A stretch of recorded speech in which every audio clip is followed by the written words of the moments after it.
Welcome to Conversations with Educators, where we bring educators from across the country to talk about topics like college and career readiness, graduation tracking, teacher growth, assessment coordination, and more. Let's get started.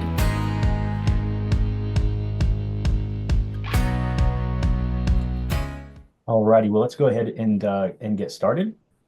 Thanks for joining us this afternoon. My name is Robbie Grimes. I'm one of the customer success managers here with Education Advanced, and my colleague Mia is with me as well. The two of us are excited that you all are here and have taken some time out of your incredibly busy end of the year schedule to spend some time with Jeff and Angela and the two of us. So thank you so much. This session is going to be recorded today. That focuses on the end of year survival race and how a couple of educators are dealing with the end of the year processes and all of the things that have to do with end of year. So hopefully you'll glean some benefit from some nugget of wisdom that they have to share, as well as I've also allowed the three of you who are here, Jamie, Jason, and Julie, to talk.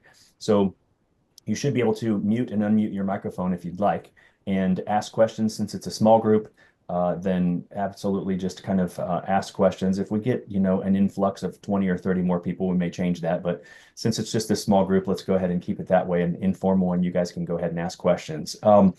So Mia and I are both former educators. I know that Jeff and Angela are currently sitting in school districts and working, but the end of the year can be an amazingly crazy time of year. It was for me when I was working in K-12. And so that's why we're here today, is just kind of to figure out how other people are surviving and maybe to give you some nuggets of some survival skills. So I'm going to go ahead and turn this over to Mia. Thanks, y'all, for being here today. Like Robbie said, we do record these, and we have quite a few people that come back and watch them on demand. So we appreciate your participation. I'm so excited about our guests this time. Angela and I have worked really closely together. She's at Mineral Wells ISD here in Texas. She's an incredible counselor, an incredible advocate for her kids. So I'm thrilled to have her here to share some of her wisdom today. And then Jeff works closer with Robbie in Indiana, but also I've heard all the amazing things he does as an academic advisor at Concord Community Schools in Indiana. Again, like great advocate for his kids. These are both total systems people that are going to give you some ideas of what it looks like for them. And then, as Robbie said, we're a small group today. So Jamie, Jason, and Julie, if you'd like to unmute and ask questions or share things that you may do that you think will help others, not just for the good of the group here, but again, for people who may watch on demand, that would be amazing. So with that, Angela, if you're okay, I'll let you start and you can give yourself a better introduction and then kind of talk about what end of year looks like for you and if there's anything that you've found to be helpful so far. Yeah, my name is Angela Cook, like she said, and I'm from Mineral Wells High School. I've been doing this and doing mastering schedules and all this for quite some time. I was a SPED coordinator before, so I lived and breathed schedules and transitions and post-secondary goals for quite some time. And so just end of the year, I think any reports or checklists or anything that you can have pre-run or looked at, highlighted, having your kids separated, like SPED kids separated, 504 kids separated, any like end of year cleanup that you need to do, just having those reports ran ahead of time and have them set aside, divided up like in a caseload or however you need to divide them up. I think that just really helps. And then as you can, just going through those reports, highlighting, making notes. So when you have to compile lists or do audits or anything like that, you have all that data ready just to jump into a spreadsheet for the end of your summer school or whatever you have to do. You can just throw that information in, because loading the information is what takes so much time. Like we can pull information, but loading. So if you already have that preloaded on a report that you can either throw into Excel and then edit, or you can pull that information off of a report and throw it into an Excel that can be shared through whatever sharing software that you use. I think that is what is so helpful to get that preloaded. So that's what I do. I throw a lot of things in Excel to create lists, and then I go back and edit them as I needed to. So just like our summer school list, I loaded everyone that was on our predictor to fail list, and then I'll go in on the 27th and I'll pull everyone out that needs to be pulled out. And so, because I'll run that report again, but all the information is preloaded for me, so I don't have to go in and load it all. So that's just a little tidbit there. You're muted, Mia. I do this every day. You'd think I would get better at that. But like Angela said, I love the having everything ready and you can edit from there, but kind of having your base ready to go before crunch time is a great tip that can get you a little less stressed when you're doing all the other things. Jeff, what about you? A little introduction and then anything that you found that's kind of battle tested. Sure. I've been an educator for almost 15 years. I've been in academic advising or school counseling for the past 3. So I'm early in my experience with kind of like the administrative side of seeing that rather than a classroom teacher. I would have to second having as many of those reports run before crunch time would be awesome.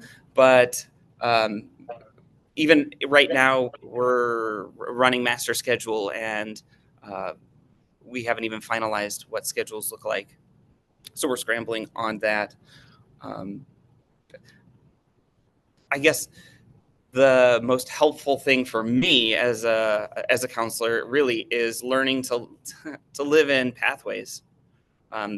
For me, that's been helpful, and even next year. Making sure I document everything in pathways will be super helpful come the end of the year. Things like using those flags to identify my at-risk kids and those kids that are in different caseloads like special ed or 504s, or even athletes can be somewhat of an issue at certain points. So yeah, I definitely have to say that's one of the biggest helpful things. Yeah. Awesome. And as we're talking about like, right, all the things you have to do, things you can pre-do, things you're doing at the time, it's a lot of management on your end. And we know also this isn't your only hat, right? You're also working with kids in terms of mental health. You're working with teachers. You're doing all of these other things. So Angela and Jeff, if you don't mind kind of speaking to what you do to maybe avoid some of the burnout that can come at the end of year, like is there anything you have in place that you feel like is helpful for you? I have a couple of things. I'm ready for that one. Yeah. Number one, for me personally, is blocking my schedule, is batching my tasks as much as I'm able to.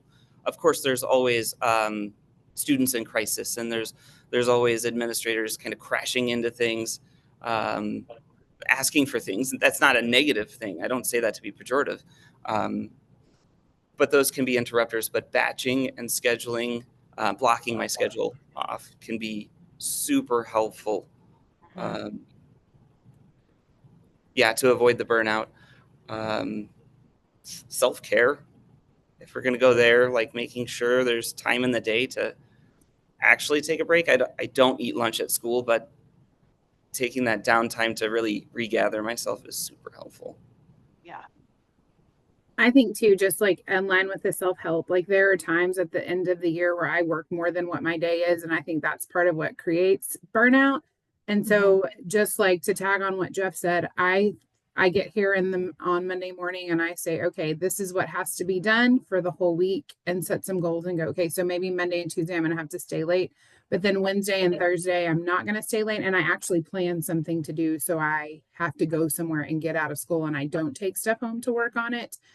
I definitely do that. And then I think this is just something that we often forget to do, that 2 hands make work lighter. And so I think we often forget just to ask for help, but I don't think there's any harm in asking for help. And so that's just something I've had to learn to do when my caseload is as large as it is, to be like, hey, listen, I'm going to need help. I'm either going to need you to interface with my seniors and keep them at bay for this day while I sit and finish this task, and then just trading that with your other colleagues. So I think asking for help and just practicing asking for help So when it is crunch time, it's a habit that you're already in.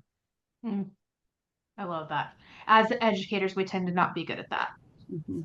I was just one of the questions I was gonna ask you guys is, who in your building, like really like the role of the person, not necessarily a name of someone, but who in your building is helpful for you to reach out to ask questions or to get help or something like that? Who can you rely on to help support you in your role as counselor and end of year, specifically regarding end of year?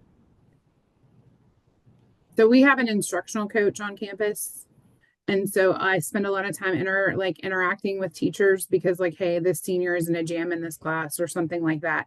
And so I have fostered a relationship with my instructional coach who actually interacts with all of the teachers. And so she's really helpful too of helping me find seniors or supporting me in that area with seniors or other kids that are struggling at the end of the year to kind of build relationships with them. Since she's not in a classroom all day long, she can build relationships. So she's really helpful, my instructional coach. And then, believe it or not, the principal secretary at our school is very helpful because they just know everything that's going down. And so logistically, like I literally was like, can you just send me everything that's on the calendar? So I make sure I'm aware of everything. So those are two people that really are supportive in the roles I have because there's a lot of tasks and a lot of logistics out of high school, but then there's a lot of relationships that need to be fostered to help kids. And so those two people are really helpful with me. I figured you'd probably say something like the custodians and the lunch people, workers as well. Yeah. Always getting good with them. Mm-hmm. Absolutely. Jeff, you were going to say something a second ago. Well, I have to throw a big shout out to our administrators here at Concord. Like our principals here are in the thick of it especially with our seniors. They take caseloads themselves, and we collaborate with them as counselors pretty closely. Our college and career readiness, like we have a whole department for that, and collaborating with them. A lot of times they'll get some of those kids that just are hesitant to come in and talk to counselors. So those are people I really like to lean on as well. And then, of course, our secretaries, both student services and our main office, they're in the know. I was going to say, the heartbeat of the school is the principal secretary. Everybody knows it. That's awesome. As an administrator, I never had my own caseload, but I love the idea of like administrators sharing in that load because, there's a lot of kids that you guys need to get to. And so that's a really cool way that you guys do that. That's awesome. What about just, you're doing all these things, right? You're leaning on people, and I will speak for myself and say sometimes the hard part about delegating is that I don't trust people as much as I trust myself, right? So how do you then, when you're finalizing all those things, like how do you guys ensure that nothing is missed? How do you make sure, everything is kind of locked tight the way you need it? At least on my end, one of the things that I found to be a really big help this year was the log activity in Pathways. I worked really hard this year to log the times where I met with students, met with parents, and that's something I can go back and lean on now. Whereas it was kind of amorphous, or I had to rely on one of those spreadsheets, it was in Pathways, and then sending myself reminders through that for summer school was huge. So the reminder tool within Pathways? Yep. Okay, Mm-hmm. fantastic. If you look at the log and create a new log, there's a place there where you can schedule reminders. Mm-hmm. And for summer school, that was, as I was doing my one-on-ones earlier in the year, I scheduled for April 1st. It sent the kid and me a reminder email. Hey, like, let's talk about those summer school things that you want to do. And then the day of April 1st, I pulled a log. Like there's a report in there where you can see what's active. And that gave me a list of all of the students right there. So then it was just transferring that to something that I can manipulate. That was really helpful. Yeah, that's awesome. I say the same thing. Like, I love that feature. So, like, we have a couple of students that the state of Texas gives a scholarship to students who graduate early that are in the top 10% of their class and things like that. And so, if I thought a student was going to meet that, I was able to, like, when I audited their transcript right off the bat, when I moved them up as a senior, as an early grad, I was able to put that reminder in there. And it sent me the reminder, hey, you need to check this on this date. It worked great. I don't even remember sending myself that right off the bat, but when it came in there, I was like, I'm so glad I did that. And then, another thing is just running a diploma requirement report based on the diploma type to make sure, like, hey, I have this kid that opted out and is just a foundation kid versus a distinguished with an endorsement. And, I look at that and make sure that my system matches what Pathways does and that all of that is coded correctly. And so basically, Pathways is double checking that for me, but then I'm just double checking to make sure the other part of what I have to do matches that. And so that's great because it requires me to look at one thing and not 14 other different systems. And so I really appreciate that. And it's been really helpful, even to audit seniors at the last minute, just making sure every little thing is I can just pull up that grad requirement sheet and go, yep, it's all in there. And so, or hey, they're scheduled and that's fixing to wrap up in there. So that's been really, really handy to have. I'd have to second that. Being able to run that graduation requirements report, being able to see which credits the students have and don't have, sometimes can produce little heart attacks until I'm like, oh yeah, that one's recovering. We got that. One little heart attack after the next when you're looking at that. It's just resolving the heart attack right there. It's better to have that little one than get to the very end and have the big one. Uh-huh. So, Yep. Yeah. Absolutely. Have you used that report? This is just kind of a question because of another situation I've just been a part of. Have you used that report to help you predict what students should take coming up? Like, have you run it for juniors to prepare for scheduling for next year? So we do, like, every student gets a course request. And so we match those course requests to that requirement, to that report. And so we're matching it and loading it, make sure so it's like a double check for us. So we just make sure all of it matches, those requirements match. And so we had a paper system before we used Pathways. So we're transitioning over to Pathways, but that's so much easier because it's less to not have. Yeah, it helps so much. Good. Yeah. Likewise, we were on a paper system here as well. We don't actually run that report because we sit with each student one-on-one. And so at that point, we're looking at their worksheet and their diploma progress individually to determine what requests that they need to take and then what requests they would like to take. Are any of you familiar with Power School? We use Power School instead of Pathways. If Power School has anything that's similar to what you're referring to. We use Power School here at Concord.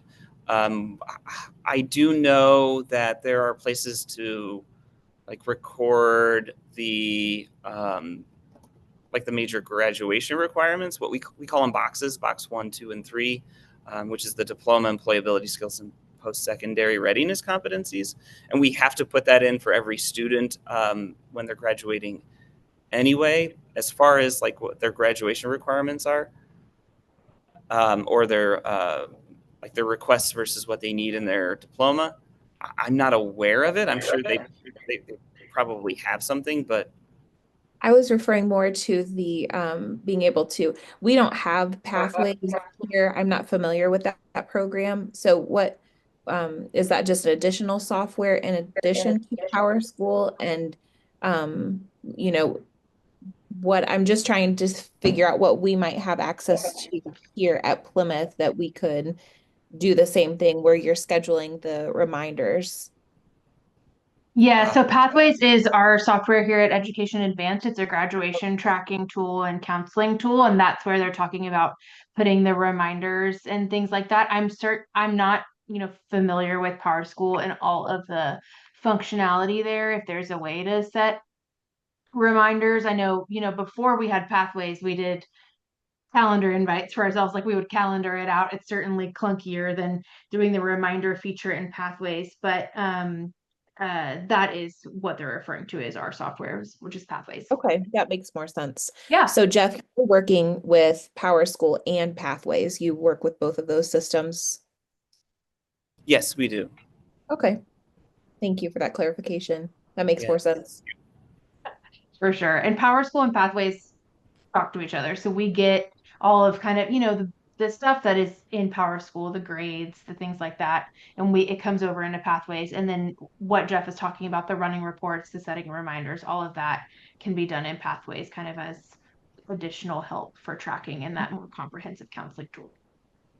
But yes, I'm sure that made no sense at all before right now. Thank you. Of course. I'm glad we could clarify that. It's definitely been a help. Like when I came in, we were on the paper trail, so to speak, and then we jumped into Pathways, and my job got so much easier. Well, imagine with the new diploma coming for Indiana that's going to be helping you too. Yeah. It's yes, it's helping even now as we look at students who can opt in, because we're able to see if they're on track to get a seal. Great. Jamie, I feel like Plymouth used to use Pathways. Plymouth, you're in Plymouth, Indiana? Yeah. I feel like Plymouth used to use Pathways. Maybe long ago. How long have you been in Plymouth? This is my second year as school counselor. Okay. As one of the school counselors. We have 3 here. Okay. Well, if you're ever interested in taking a look at it, just reach out to us. Okay, thank you. Sure.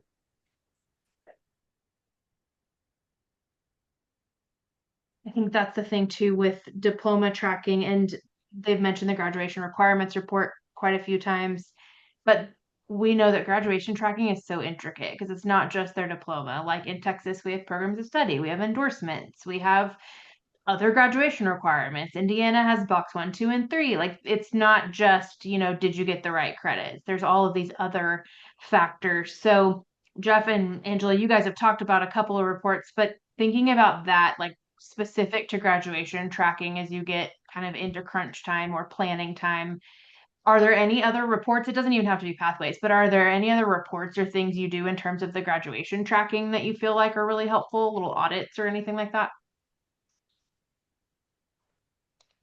So I know one of the things that we've kind of asked for that's in the work that, we have all those flags. And so one of the things we really have to work at and what we have to manage in Texas is the 5-year seniors. Yep. And so like if one of those flags is a cohort flag, like off cohort, so, they've been retained at some point, like that's really helpful in the auditing process, especially for juniors as we get to the end of the year. Because then I can look at that kid specifically when I'm loading up their future schedule or their 4-year plan to see, is there even a possibility this kid, like if they're, if they're supposed to be a junior, but they're retained as a junior, like, is there any way that I can, do something to make them graduate with their cohort, like catch back up? And so I think that is something that we look at individually. And that is something that's important because we want our seniors to graduate with their cohort. And so we can look at all of the kids that have been retained, whether they're retained freshmen, retained sophomores, juniors, whatever that is. And we can go, okay, how many credit recovery classes do they need? How much, is there a way I can opt them out to give them 3 math and 3 sciences? Because in Texas, you can go foundation without an endorsement with those. And it just lets me eyeball those kids independently instead of looking them in the mass audit to kind of create a personal graduation plan, which we can also use Pathways to throw that over in that as well. And so I think that's just a feature that is really helpful because it's hard. Like if, I've been in the school teaching since the current seniors were 8th graders. And so in my mind, I know what grade they're supposed to be in, but then when I look at their credits, they have been retained, and then just keeping all of that straight, and then if they were a retained junior and they're still a sophomore, but they got enough credits at half semester, how am I going to throw them? I got to remember to reclassify them because now they may be a senior because of all their credit recovery. And so just being able to eyeball those kids specifically is going to be really helpful. And when I look at it at the very beginning of the year, when I come back on contract before the kids go to school, hey, just finalizing that and pulling that report one more time to audit and look at that and create some kind of plan will be really helpful to serve those kids ultimately. Because, you know, we want them to graduate. We don't want to drop out. We want a kid to be successful. So yeah, I'm excited about that feature request. I think it'll be really helpful. And I think sometimes it's not as easy in the SIS to move kids cohorts and to like indicate it in somewhere that's obvious. So I think that's one of those ways that you can make pathways a little more customizable, a little more exactly what you need as a counselor versus a SIS has to, you know, Skyward or Power School, they have to do their job, which is information management. So we can kind of lean towards the counseling side of it a little bit, which is nice. I'm not familiar with retain. We don't retain by cohort. Like if a student is a junior, they're going to go to be a senior. They may be fifth year seniors, but they retain their seniorship, so to speak. But one way we do one thing we do use to manage that is our flags. So like a student that is at risk, we can search by a flag, which that kind of helps us narrow those students down. Yeah, absolutely. And flags should be a little easier here coming in the couple months. Once we get the Power School plugin working, you're going to be able to tie flags to certain data points and things like that within the newer import data piece. So you won't have to manage them as much. You should be able to automate a little bit more with those flags as well in Pathways. Yeah, and then same with FlexDI and with the Flex Data Importer, which actually Angela Mineral Wells Justin is working on piloting for us. We'll be able to do the same thing. So I think that'll be really nice. I think, you know, we are all former educators, so anything we can do to save people time and make things easier, that is the goal. Because like we mentioned, we know there are a whole lot of things on your plate other than just checking. It's not the only thing. So Does anybody else who's on the call who hasn't spoken yet have a question for either of the two of them or for the group in general? If we don't, none of the four of us have an answer or have a comment, then certainly any of the four of you who are here as guests can answer as well. Does anybody have a question or a question, a comment or something like that about the end of year?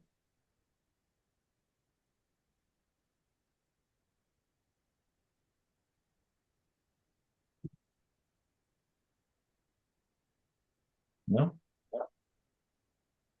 time's not my strong suit, Robbie. As a teacher, when they were like doing our evaluations, I'd always get hit on wait time.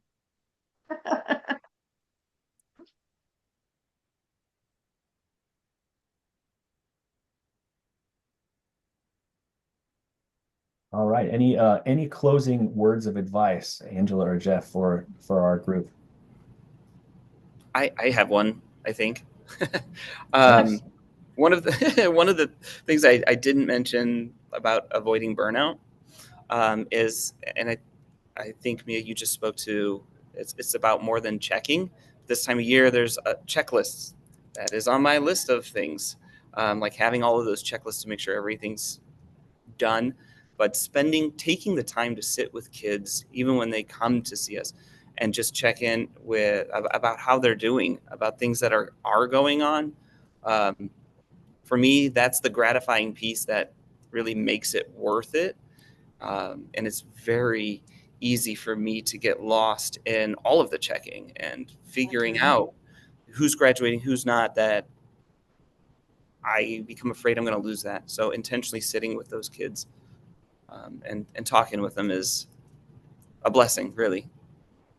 I totally agree, Jeff. When I know that I was one of the original founders of Pathways, and when we were designing it, our point for designing it was, okay, counselors are going to have this huge workload now with all this data you have to collect and all of the tracking and all of the organizing and all of the analysis of the data and all that. So when does a counselor get to actually sit across the table from a student and say, how's your day going? And actually have a conversation with them versus having to spend your time collecting, organizing, analyzing data constantly. You know, what kind of day are you having today? How's your day? You know, forget the data. Let's just have a chat. That's really what we're trying to do. is to take some of the workload of the data piece off of your plate so that you have some time to actually have those conversations. That's a very good point, Jeff. Love that. Angela, what about you? I just think like, we're using Pathways and it's meant to help us so we can do the things that Jeff and Robbie are talking about so we can have more time with kids. And so I've just really appreciated too, like if I have a question on how to do something, or if there's like something that I think could like, hey, I know this is possible by looking at this, but I can't seem to make it work in the report section or in the data section, just the availability of Mia, just being able to like shoot her an email or call her and be like, hey, I'm sure this is possible, but tell me how. Because if she can make a report work for me or she can make something work for me, it probably saves me hours of time. And so that way I do have the opportunity to be like, hey, let's sit down and let's create a creative solution for a senior to graduate, or let's create a space for this kid who doesn't have transportation for summer school but needs to, or a kid that may needs to like just have a chat with their counselor just to check in with them. And so I think that's been really helpful to me to be like, hey, listen, I know this can do it. I'm not sure how to make it happen, but tell me how, Mia. I would try.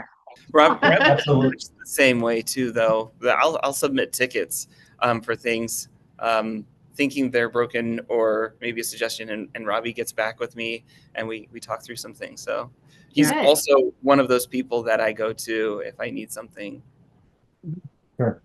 Sometimes it's helpful to have just a thought partner, right?